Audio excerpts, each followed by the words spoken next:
Hi there, Kirsty here from Uploans. I was chatting to some clients yesterday about their investment property, which they're renting privately.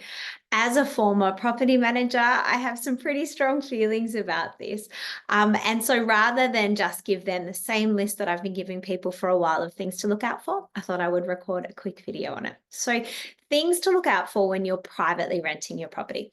Number one, you really want to be very rigorous when you're reference checking tenants going in the same way that a great property manager would be. So you not only want to be checking previous people that they've rented through, any personal contacts, employer, but be really, really mindful that if you're not checking a reference from a property manager, that person could say that they rented a property from anyone.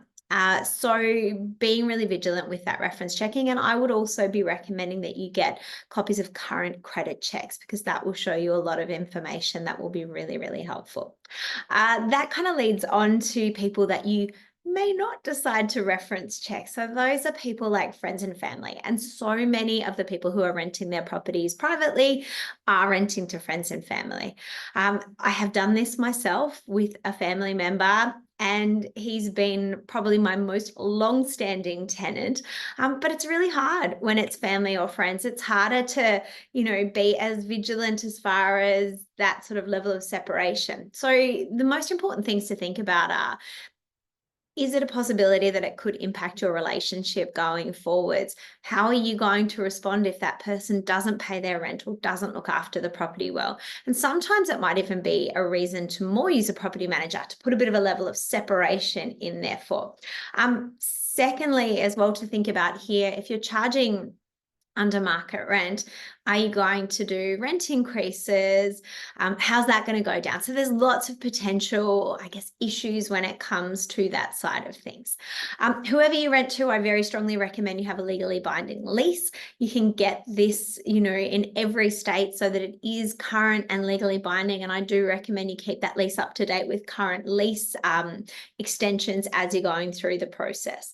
Also, when a tenant moves in, if a property manager is looking after a property, they do a very, very detailed condition report with lots of photos which show the condition of the property, which protects both you and your property, but also the tenant against you having a different opinion when they move out about whether that stain was there on the carpet or that mark was there on the wall. So really a good detailed condition report does protect everyone. To that end, there should be a bond paid whenever a tenant goes into a property. Check your relevant state legislation for where that bond can be held. So I'm recording this in the beautiful sunny Isle of Tasmania, and we have to remit our bonds to a bond board, which is very, very common.